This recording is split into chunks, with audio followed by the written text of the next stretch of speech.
All right, so is Alexis and Justin one of your favorite couples? Perfect. This video is all about them.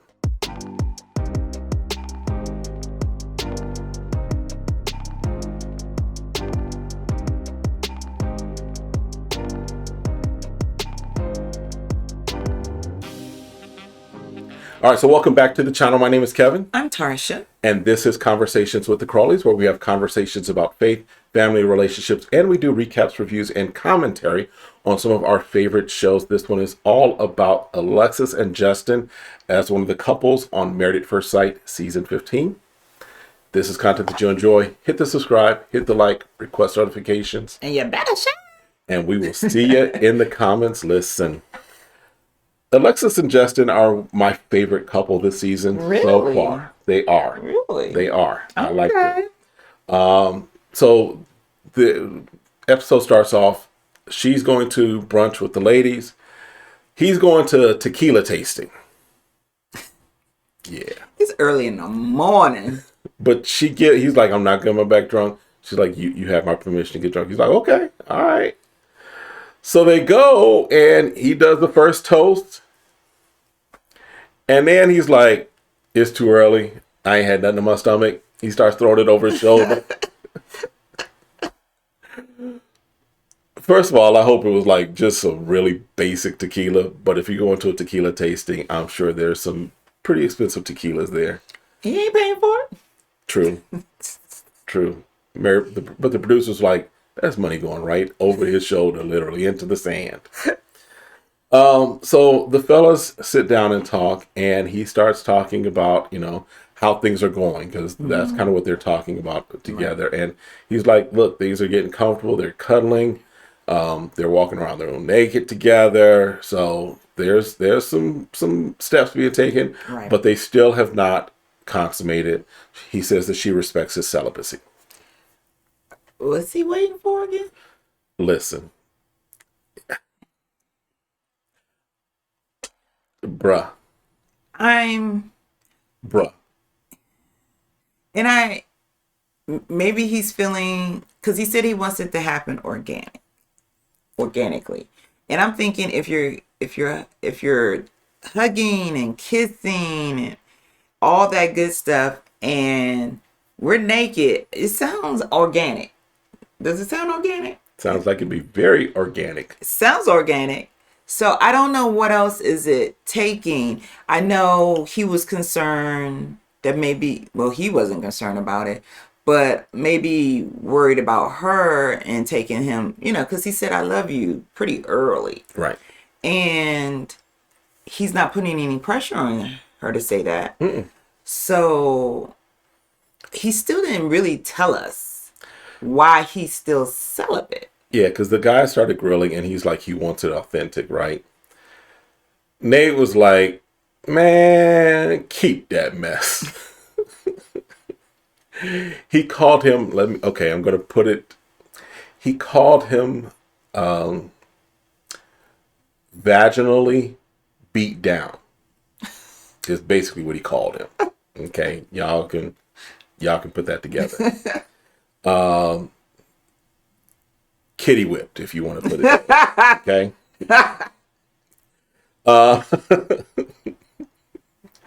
Their words. I'm just trying to clean it up. All right. For y'all. Keep it for the YouTube. Keep it for the YouTube. Clean it for the right. YouTube audience. But y'all, okay.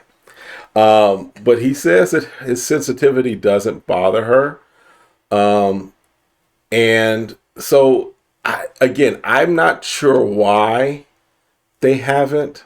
My suspicion is that we'll get to it, but after the events of this episode, I'd be surprised if they haven't. Mm-hmm. And I'm starting to get a little concerned, but that's not my relationship. All right. So on the other side of the beach, she's talking with the ladies, and she talks about his sensitivity and how it's challenging her. Right. Because she's having to consider his feelings. He's very in tune with her feelings and very intentional about doing things for her. And it's challenging her to feel and respond that same way. And she recognized that she needed the opposite of what she was looking for before.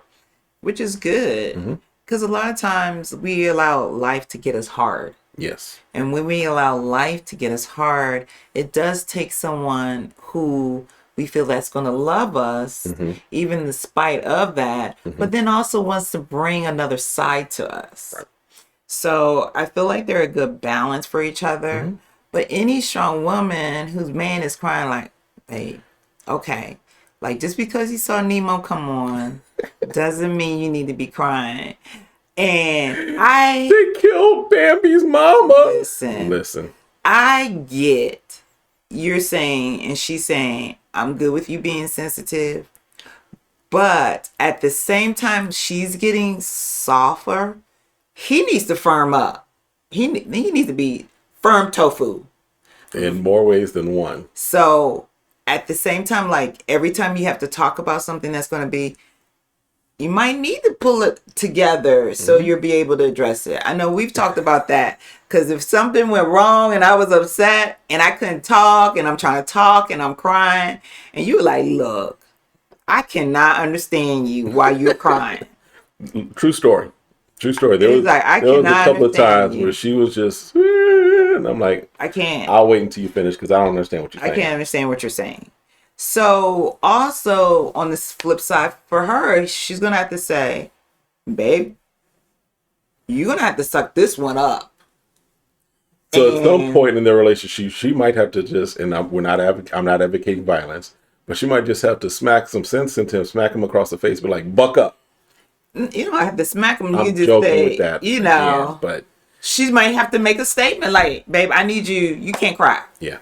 This is serious. Yep. Like if their child falls over and the knee gets scraped and he start busting out crying. You can't cry. You gotta get into hero mode. And I'm like, okay, the baby crying and you can't be crying and the baby crying. Right.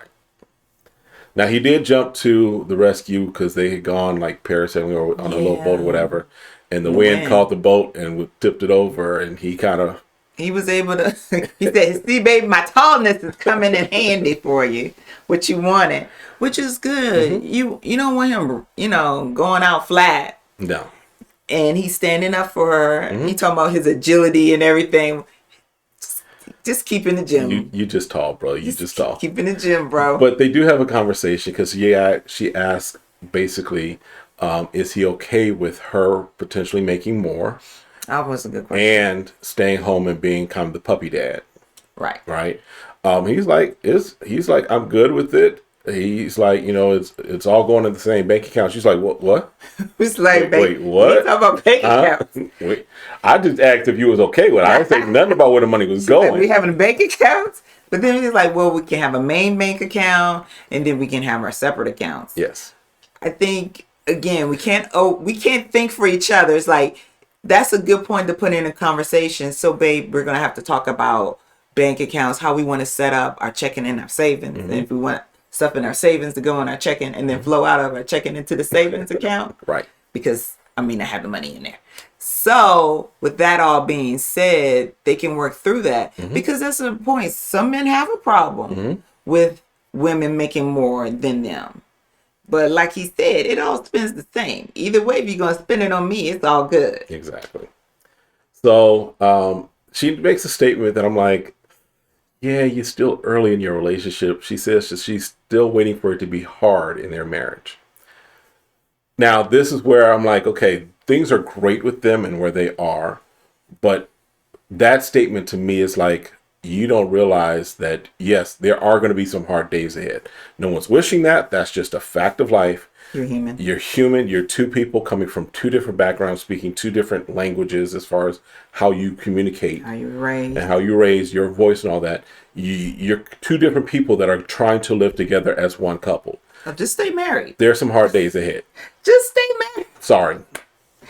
And I granted. 26 years. There's some hard days granted. ahead. They're mode. Oh my God. Why would you think it's going to be hard?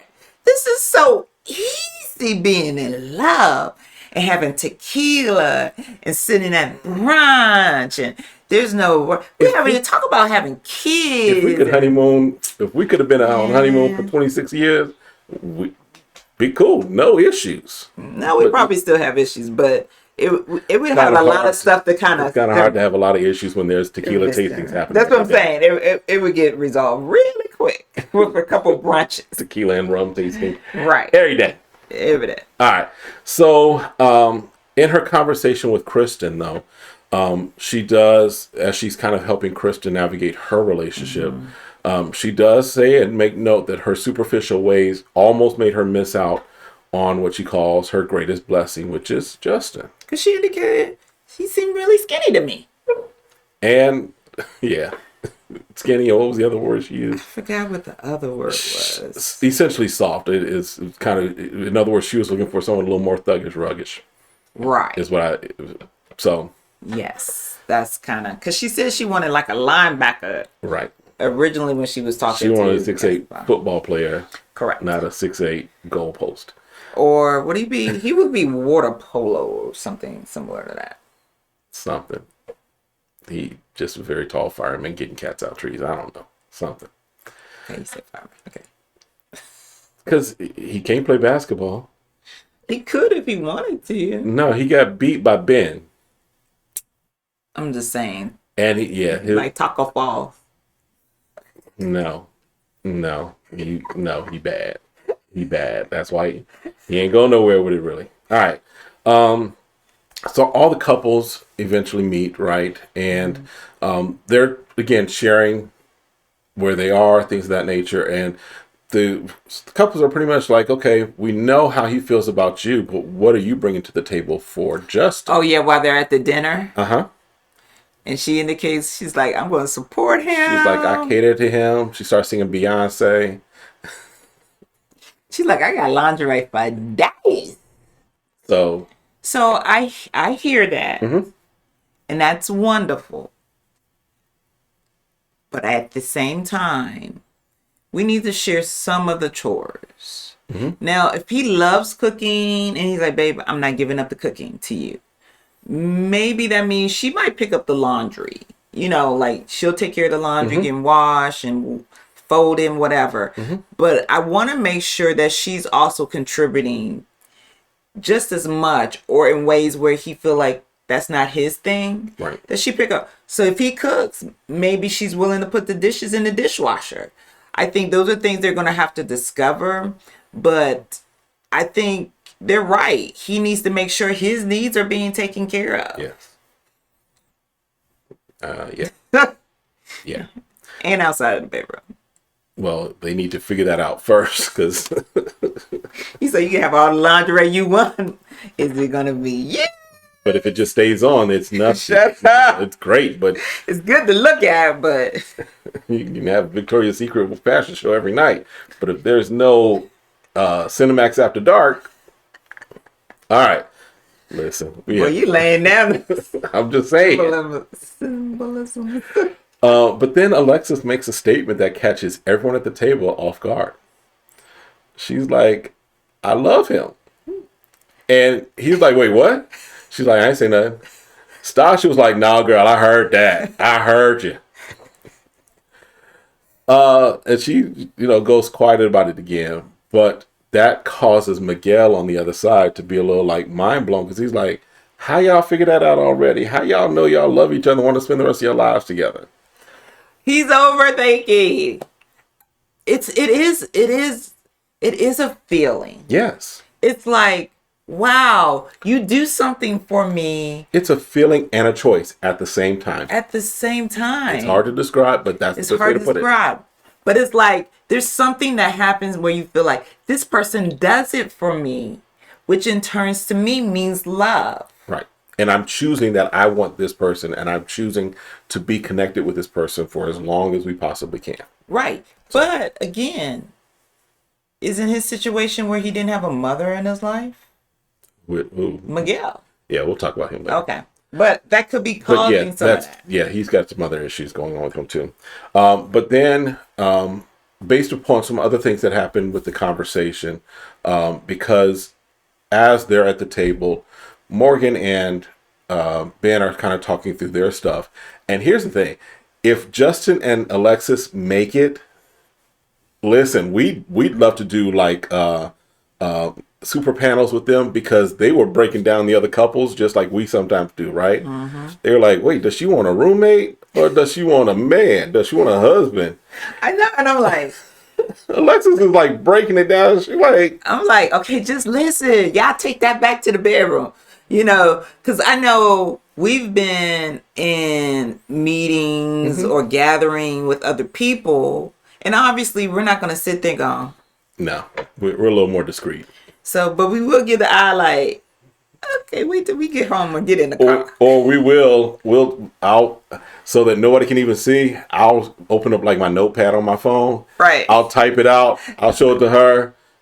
Get the response. Okay. Yeah. Just we're on the same page. We on the same page. That's what Alexis and Justin was doing already. They were doing it out loud. Yeah, they were a little. Enough for the producer's like, did you get that? Yeah, we got it. Good. Yeah, we're gonna go ahead and put the closed caption on that. But afterwards, in the hotel room, the resort room, she essentially is like, you can't get upset over other people's stuff. You've got a person here who loves you, who cares about you. Focus on us. You can't be trying to fix his relationship, and because his emotional side or his empathic side, if you will, right, started coming out, right? Right. And Alexis did a phenomenal job, in my opinion, I feel so, of trying to pull him back in. Yes. Encourage him, validate his feeling, right, but also say, this is where you need to be. Correct. Because you'll drive yourself crazy and batty doing what you keep doing. Correct. And he did tear up. But I think she got through to him. And I think if they keep on that pathway, there's going to be so much growth in both of him. Yeah. Both of him. Both sides of him. And both of them. Right. So we'll see as they develop. But this is where I feel like this is the hard part. Is staying consistent in that. And you not getting, or the other spouse getting tired of, like, how many times I got to tell you this? True. I don't want to talk about this no more. And being consistent in that way is like, I'm trying to show you I love you. I want to share and make you and help you grow. Yeah. So. Yeah. And so, he was like, okay. And so she again said that she loved him, reiterated what have you. And then he was just like asking for it too much. And she was like, look, you little cocoa melon looking. A little soft. And I was like, okay, she being real authentic, because y'all know in our culture we be calling people stuff. Love them, but we'll just be calling them random stuff. He don't look like Coco Melon, at least I don't think. But it was hilarious, and I cracked up laughing. I did too, because it's genuinely who we are. Right. If we want to say culture-wise or whatever, because you want to be portrayed on TV a certain way. Right. Everybody will want to, know that they're a good person. But at the same time, you want to be authentic as well. Yeah. And then I think they're handling their being authentically very much so who they are. Very well. Yeah. So that's it for them. It looks like there is a little bit of trouble ahead as far as the previews for next episode, because something happens, looks like, with her dog. Yeah. The meet and greet doesn't go as well as planned. Yeah. So, but listen, that's all for this episode with this couple. Definitely make sure you check out the other videos that we have with the other couples, and we'll see you all next time. Have a great one. Be blessed.